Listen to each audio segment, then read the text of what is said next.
नैना तोहार लागेला फरेबी जवनिया के राज खोला बोला ये जान बोला नहाता रुके करनाल से रस चूसे लो कोनो फल से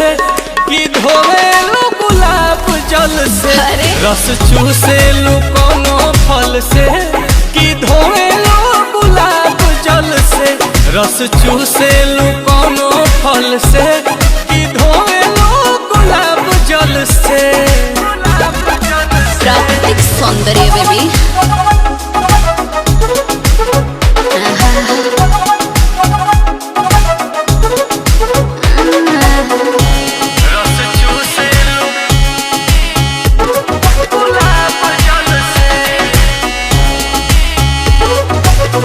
नशीली आंखों का नशा उस पे बोतल का मजा दीवाना सबको बनाती हो इतनों को अरे तड़पाती हो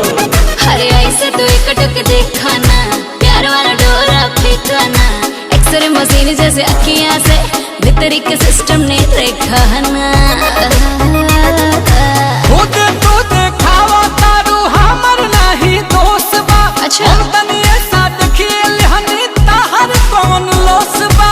काय देखोगे देखी के डरे से ताहर बीपी होता रे से हमर पानी परेशान कल से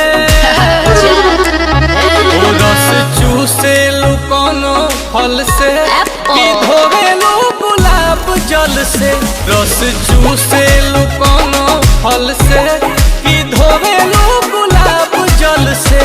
रस चूसे लो कोनो फल से कि धोवे लो गुलाब जल से रस चूसे लो गुलाब जल से